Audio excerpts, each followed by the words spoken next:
परवादेशी में बात ट्रंप की सनक की करेंगे, जिसने तीसरे विश्व युद्ध का सायरन बजा दिया है। हालात यह है कि संपूर्ण यूरोप में दहशत का माहौल है। नेटो की सेना अलर्ट मोड पर है। कभी भी महाविध्वंसक जंग का नया फ्रंट खुल सकता है और उसका एपिसेंटर बना है ग्रीनलैंड। हालात यह है कि अब ग्रीनलैंड बर्फ से ढका एक द्वीप नहीं रहा, बल्कि तीसरे विश्व युद्ध का संभावित नया फ्रंट बनने जा रहा है। अमेरिकी राष्ट्रपति डोनाल्ड ट्रंप, वो शख्स जिन्होंने पूरी दुनिया का ग्लोबल ऑर्डर हिलाकर रख दिया है।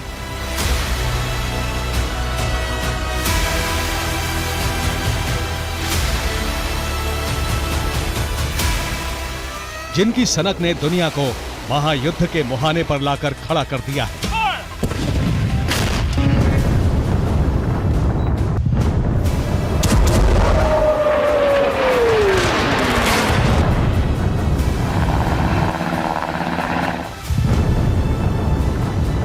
और इसका पहला एपिसेंटर बना वेनेजुएला, जहां ट्रंप के आदेश पर अमेरिकी डेल्टा फोर्स ने मिडनाइट ऑपरेशन कर वेनेजुएला की सत्ता हिला दी। वेनेजुएला के राष्ट्रपति मादुरो को किडनैप कर लिया, लेकिन ट्रंप की ये सनक थमने का नाम नहीं ले रही, क्योंकि ट्रंप के दिमाग में चल रहा है विस्तारवाद का वो प्लान जिससे पूरे यूरोप में दहशत का माहौल है।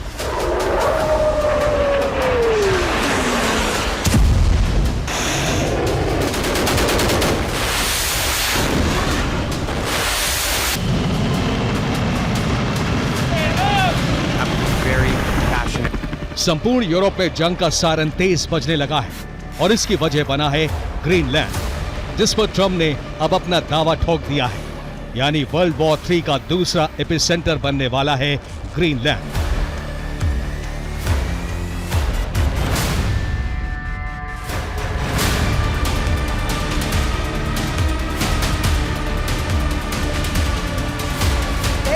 बाद ट्रंप के निशाने पर है ग्रीनलैंड, जिसकी वजह से डेनमार्क से लेकर संपूर्ण यूरोप में दहशत है। ट्रंप की सनक की वजह से अमेरिका और यूरोप के बीच तलवारें खिंच चुकी हैं। हालात ये हैं कि अगर तीसरा विश्व युद्ध शुरू हो जाए तो हैरानी नहीं होगी। ट्रंप के इस बयान से साफ है कि अब ग्रीनलैंड बर्फ से ढका एक द्वीप नहीं रह गया है, बल्कि तीसरे विश्व युद्ध का संभावित फ्रंट बनने जा रहा है।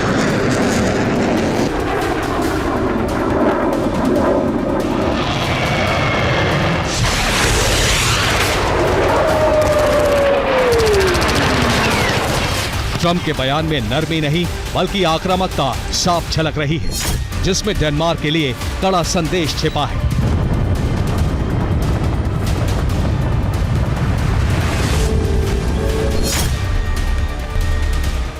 संदेश ये कि या तो ग्रीनलैंड अमेरिका को बेच दिया जाए या फिर अमेरिका के हमले के लिए तैयार रहे डेनमार्क।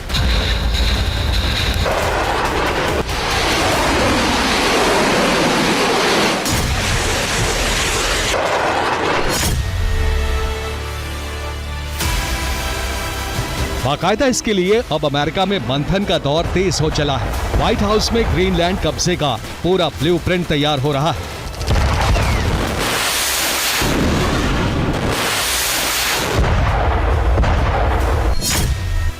व्हाइट हाउस में ट्रंप ग्रीनलैंड कब्जे के प्लान पर बैठकें कर रहे हैं। ग्रीनलैंड को कब्जे में लेने के लिए विकल्प तलाश रहे हैं। अमेरिकी रक्षा मंत्री और विदेश मंत्री मंथन कर रहे हैं। उधर अमेरिका ने डेनमार्क को आंख दिखाई तो पलटवार भी जोरदार हुआ। डेनमार्क के रक्षा मंत्रालय ने ट्रंप को साफ नसीहत दे दी कि ग्रीनलैंड को वेनेजुएला समझने की गलती ना करें।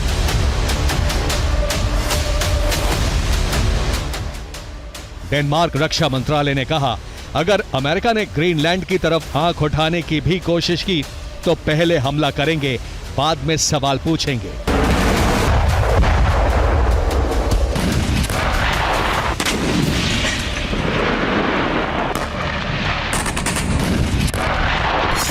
डेनमार्क के सख्त तेवरों से सवाल उठ रहे हैं कि क्या नेटो टूटने जा रहा है? क्या यूरोप का 2 धड़ों में बंटना तय है? क्या ग्रीनलैंड की वजह से रूस चीन भी अमेरिका से टकराएंगे? क्या ट्रंप का मिशन ग्रीनलैंड वर्ल्ड वॉर 3 की शुरुआत कराएगा। साम दाम दंड भेद हर पैतरे आजमा रहे हैं। वो किसी भी कीमत पर ग्रीनलैंड हासिल करना चाहते हैं।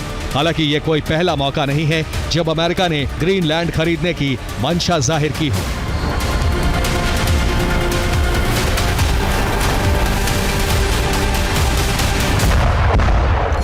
अमेरिका ने 1867 और 1946 में भी ग्रीनलैंड खरीदने की कोशिश की थी। 1946 में हैरी ट्रूमैन ने ग्रीनलैंड के बदले डेनमार्क को $100 मिलियन की पेशकश की थी, लेकिन उस समय भी डेनमार्क ने इसे खारिज कर दिया था। उधर ट्रंप के सख्त तेवरों को देखकर यूरोपीय देश भी फौरन हरकत में आ गए हैं। सबने मिलकर व्हाइट हाउस के बयान पर कड़ी आपत्ति जताई।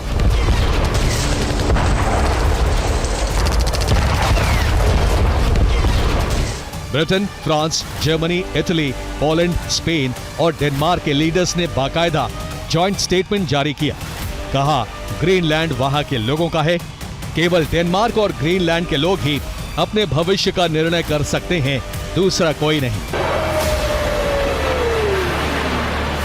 यानी ट्रंप के ग्रीनलैंड मिशन से नेटो के टूटने का खतरा बहुत बढ़ गया है।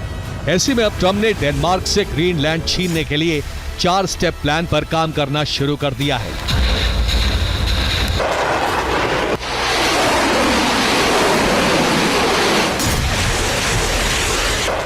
पहला स्टेप है ग्रीनलैंड के लोगों को डेनमार्क से आजादी के नाम पर भड़काना। ट्रंप जानते हैं कि ग्रीनलैंड में ज्यादातर लोग डेनमार्क से आजादी के पक्ष में हैं और इसी सोच को बढ़ावा देने के मिशन पर अमेरिका काम कर रहा है। वहीं दूसरा स्टेप है डेनमार्क पर कूटनीतिक दबाव। अमेरिका ग्रीनलैंड को लेकर डेनमार्क पर कूटनीतिक दबाव बना रहा है। उससे ग्रीनलैंड को भारी रकम देकर खरीदने के प्लान पर काम कर रहा है, जिसके लिए ये तर्क दिया जा रहा है कि ग्रीनलैंड की सुरक्षा वो अकेले करने में सक्षम नहीं है।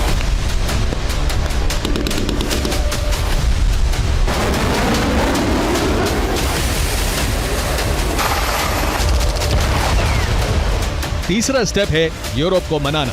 दरअसल ग्रीनलैंड को हासिल करने की बात के बाद यूरोपीय देश भड़के हुए हैं।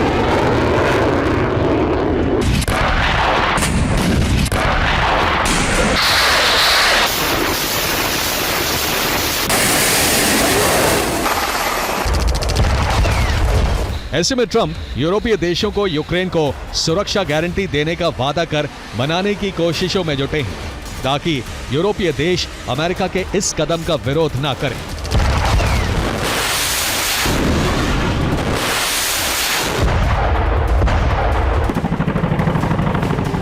वहीं चौथा स्टेप है सैन्य कब्जा।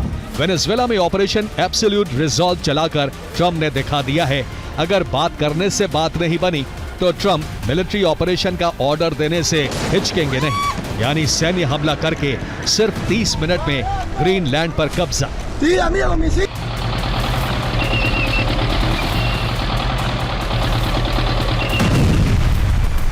क्योंकि कई मौकों पर ट्रंप खुद कह चुके हैं कि नेटो गुट सिर्फ अमेरिकी फंड के दम पर चल रहा है। ट्रंप के इस बयान को ऐसे भी समझा जा सकता है।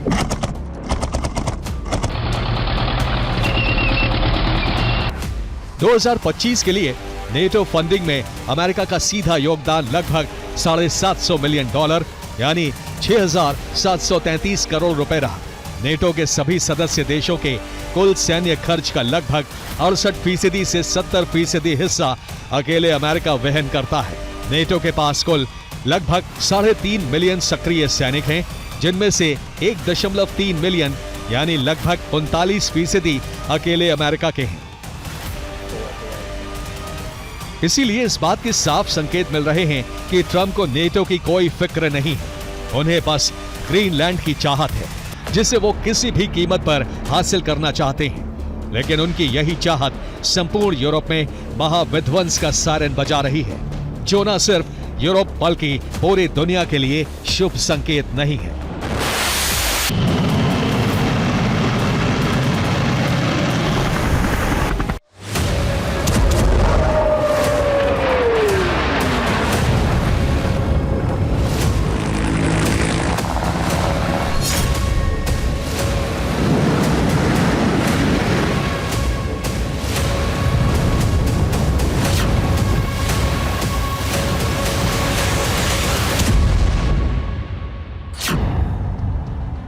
ट्रम्प बार बार ग्रीनलैंड को लेकर तर्क दे रहे हैं कि चीन और रूस ग्रीनलैंड पर कब्जा कर सकते हैं और ग्रीनलैंड की वजह से अमेरिका सुरक्षित नहीं है।